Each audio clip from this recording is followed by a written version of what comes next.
Hello from the Channel studio in London and welcome to another edition of Foreign Dispatches, the programme that takes you around the world in 25 minutes. I'm Teniola Oyetayo.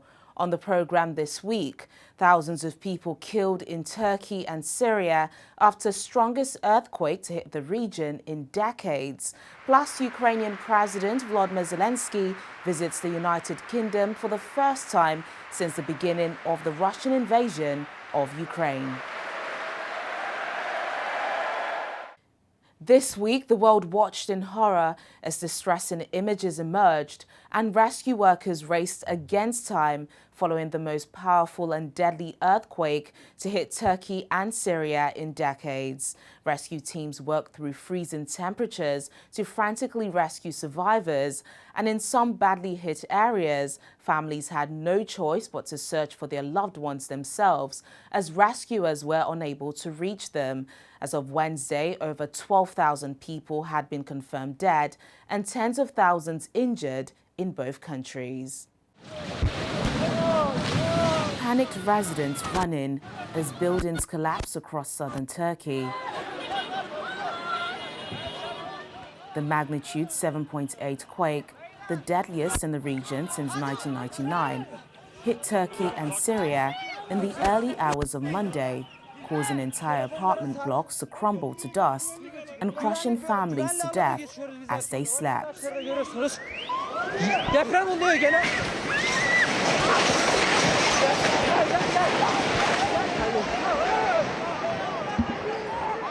Desperate screams for help could be heard from those trapped in collapsed buildings in both countries.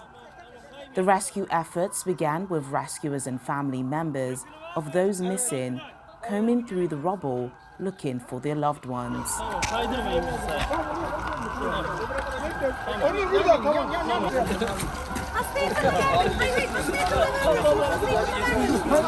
Rescue workers struggled to reach some of the worst hit areas, held back by destroyed roads, poor weather, and a lack of resources and heavy equipment. Some areas were without fuel and electricity.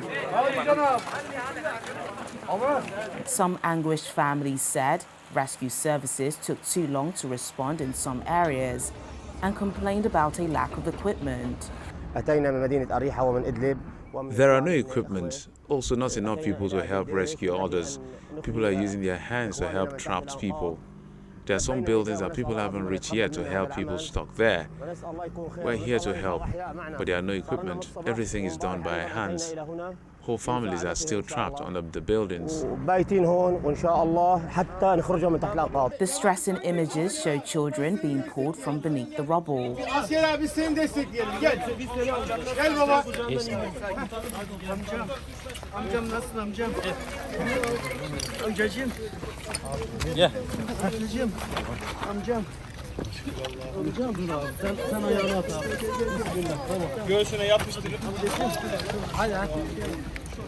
Surprised by being woken up, this toddler, found by rescuers asleep under the rubble, started asking what's happening.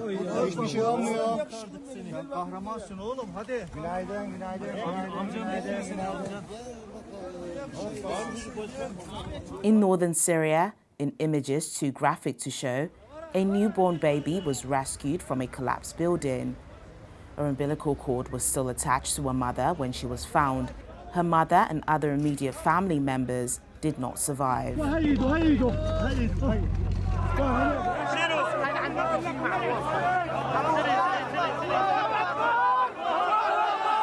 And this is a dramatic moment.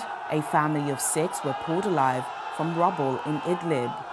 Crowds erupted into cheers as the 2 adults and 4 children were rescued and ushered to waiting ambulances.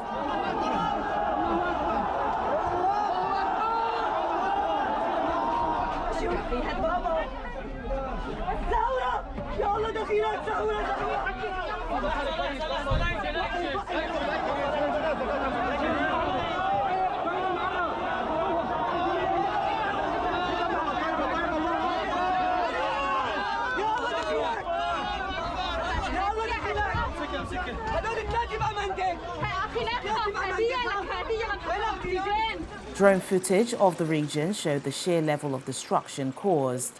In Syria, a similar level of devastation has been compounded by nearly 12 years of civil war. Even before the earthquake struck, more than 4 million people in the northwest of the country were living in camps and depended on humanitarian aid. There's been a significant decline in funding for humanitarian operations right across Syria, and that's already complicated our humanitarian response.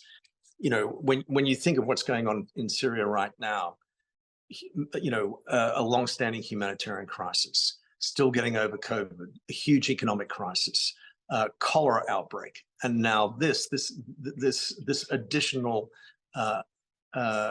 crisis in the context of a harsh winter and major fuel shortages. It's almost like the perfect storm, and the convergence of all these crises is leading to enormous suffering. The war-torn city of Aleppo is one of the places to have borne the brunt of the deadly earthquake. Many in the Syrian city refuse to go to shelters, fearing a new quake, choosing instead to sleep in their cars or on the sidewalks in the open cold air. Thousands also waited to see if their relatives would make it out of the wreckage. For 2 days now, since the earthquake, I've been waiting for news of my father, mother, my brother, my sister, and our son. Nothing is known about them so far. I talked to them and heard their voices, but unfortunately, as you can see here, they're very slow at work and they don't have enough equipment. In Turkey, freezing temperatures, snow and rain hampered search efforts for survivors. North of Hatay, the worst-hit area, entire families gathered around fires and wrapped themselves in blankets to stay warm. Thousands of people have been left homeless or injured after the disaster.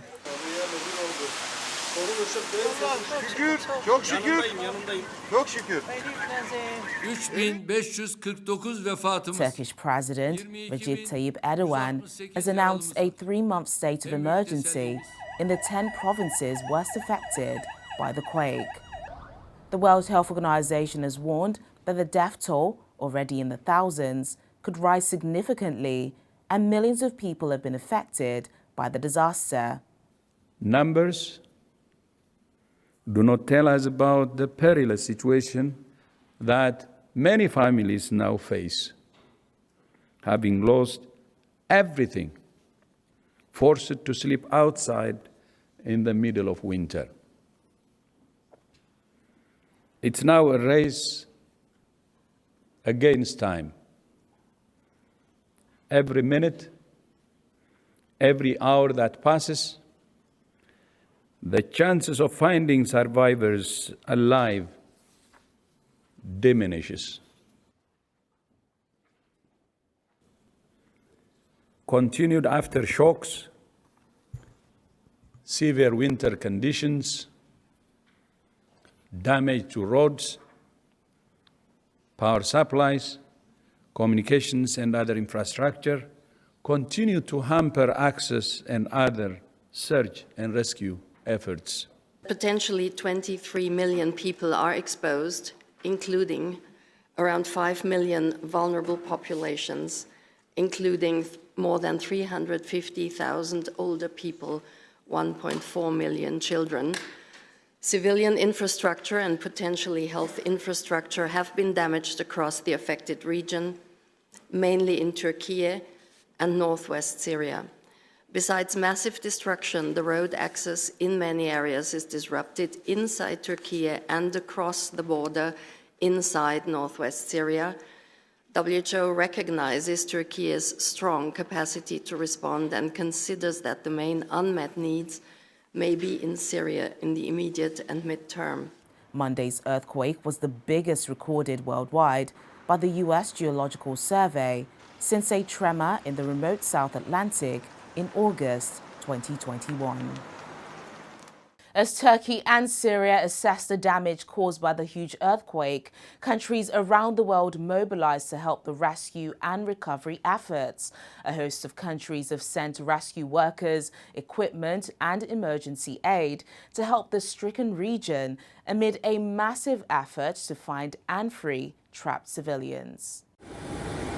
International aid began arriving to the affected region on Tuesday from the United Nations, the European Union, the North Atlantic Treaty Organization and the governments of the US, the UK, China, Russia, Pakistan, among others. This includes specialist teams, sniffer dogs and equipment, as well as financial aid. It comes after Turkey issued an international call for help. I want to start by offering my deepest and most heartfelt condolences to the people of Turkey and Syria for having suffered this devastating earthquake. The human toll of disasters like this is hard to put into words. The human toll of this earthquake is staggering. Homes and entire communities wiped out, communities still searching for loved ones who are trapped under the rubble, casualties in the thousands. My thoughts are with the victims and the families of those who have suffered an incomprehensible loss. The United States is committed to supporting the recovery effort from this earthquake in an urgent manner. In the hours after the quake hit, I authorized the deployment of a disaster assistance response team, a so-called DART team, to lead the United States government's humanitarian response to this earthquake.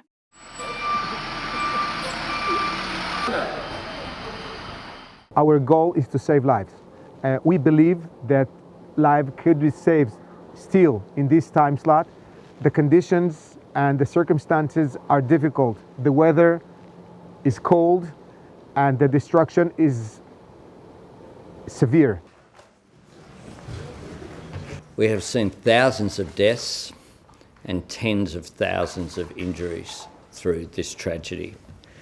These multiple earthquakes that have hit the region are having a devastating impact, and today I can announce that the Australian government will provide an initial $10 million in humanitarian assistance to those affected through our Red Cross and Red Crescent partners and through humanitarian agencies. Condolence messages have also poured in from across the world.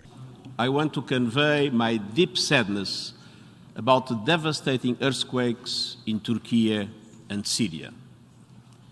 I extend my condolences to the families of the victims. The United Nations is mobilizing to support the emergency response, and so let's work together in solidarity to assist all those hit by this disaster, many of whom were already in dire need of humanitarian aid. Our hearts and minds are there with the Turkish people. We have to address this together and show that Turkey is not alone in this natural disaster. Our thoughts to Turkey and Syria, obviously.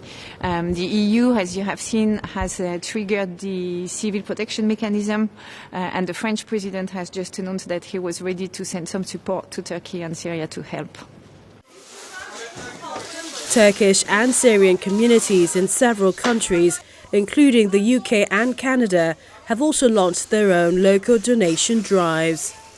Many of those injured have lost their homes and all their possessions, surviving in freezing conditions or rain with little shelter or food. We need winter clothing, we need anything that children can use, clothing, baby food, special diapers, etc. So gloves, coats, other winter clothing is what we need. But we are specifically telling the donators that we need brand new ones, since we have small limited space in the cargo section of Turkish Airlines. So we want to make sure that we send exactly what they need. It's very sad. It's hard to eat, it's hard to sleep. You just want to be there and help them. Turkey is having a serious condition right now, and any support from all around the world is highly welcomed and appreciated. Monday's magnitude 7.8 quake followed hours later by a second one almost as powerful, toppling thousands of buildings, including hospitals, schools and apartment blocks, injuring tens of thousands, leaving countless people homeless in Turkey and northern Syria. Ukrainian President Volodymyr Zelensky has made a rare trip abroad to the UK, visiting one of Ukraine's strongest allies as he steps up demands for more military aid amid a mounting Russian offensive and divisions in the West over whether to give his country a host of new weapons, including fighter jets. With growing signs of a looming Russian offensive, Mr. Zelensky and UK Prime Minister Rishi Sunak discussed how best to defend Ukraine from Russian assaults and secure Kyiv's military strength in the medium term. The surprise visit came after it was announced that the UK would now begin to train Ukrainian fighter jet pilots and Marines. Ukrainian President Volodymyr Zelensky met British Prime Minister Rishi Sunak outside Downing Street on Wednesday after arriving in London on a rare visit abroad. It came as Britain announced an immediate surge in military deliveries to Ukraine to help it fend off an intensifying Russian offensive and pledged to train its pilots. Do you miss Boris, Mr. Zelensky?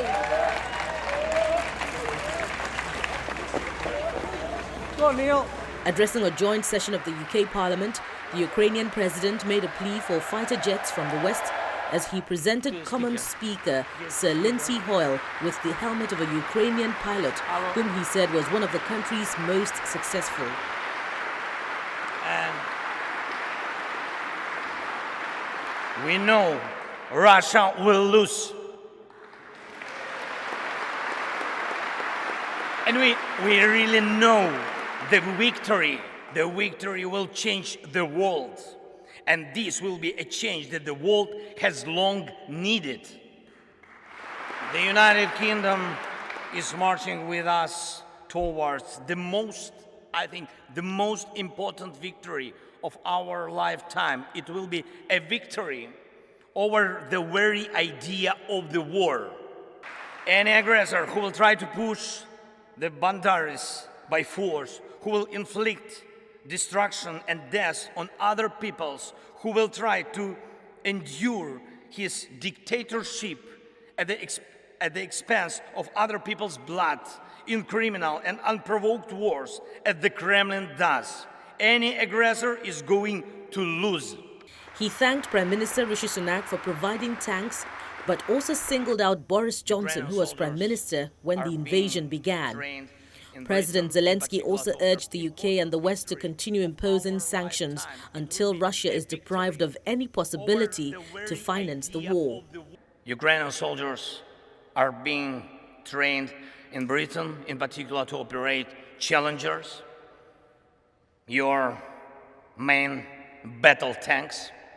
And it's a tank coalition in action. And I thank you. Thank you, Rishi. Thank you very much for this powerful defensive step for tank assistance. Thank you. The coalition of long-range missiles is the latest of all. It will allow us to make the evil completely retreat from our country by destroying its headways deep in the occupied territories. Do everything possible and impossible to make the world provide us with modern planes to empower and protect pilots who will be protecting us. And I'm proud of our Air Force. And I brought a present from them to you, Great Britain.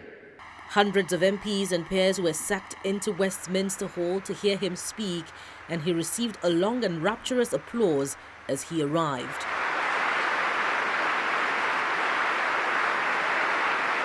Prime Minister Rishi Sunak told MPs earlier that his government wanted to see Ukraine achieve a decisive military victory this year. Mr. Speaker, our objective remains to ensure a Ukrainian victory in this conflict. Vladimir Putin's aggression cannot be seen in any way to have been successful, and that's why we have accelerated and increased our support militarily for Ukraine this year. It's a decision that I took as Prime Minister. Today we are going even further, not just having provided Challenger tanks and being one of the first countries to do so, which catalysed the provision of tanks from other nations as well, but also today to move to start training Ukrainian Marines in the advanced capabilities they will need to mount further offensive, but also to train their pilots on advanced combat aircraft. So the House can be reassured we will continue to support Ukraine to ensure decisive military victory on the battlefield this year.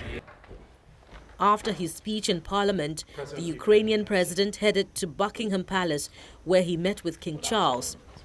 It is Zelensky's first visit to the UK since Russia invaded his country and his second international trip since the war began. We've all been worried about you and thinking about your country for so long, I can't tell you. Thanks so much. Meanwhile, members of the United Nations Security Council have once called for Russia to end its war in Ukraine in a debate just weeks before its first anniversary on February the 24th. Russia must stop bombing critical infrastructure and killing innocent civilians. Until Russia does, global humanitarian donors must stand by the Ukrainian people. We need to prioritize winterization assistance to address immediate humanitarian needs and support the government of Ukraine's efforts. Madam President, it has been almost a year since the Russian Federation launched its unprovoked and unjustified attack on Ukraine. This blatant violation of international law and the UN Charter has led to senseless suffering for a sovereign and independent nation that was simply looking for prosperity and democracy. It threatens not only Ukraine, but the entire rules-based international order.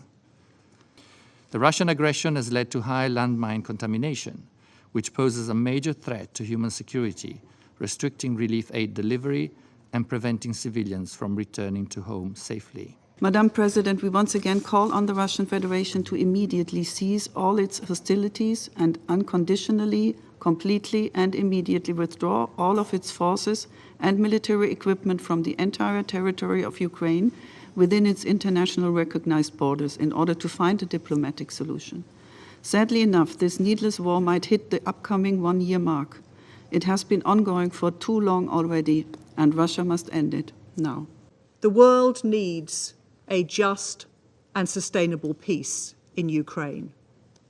Russia must stop seeking to shift blame and must face up to some very basic truths.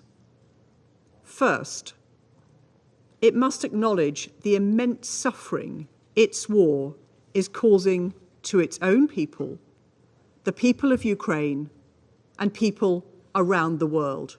We appreciate having this meeting as civilians, in particular women and children, remain the most vulnerable to the inhumane Russian war against Ukraine.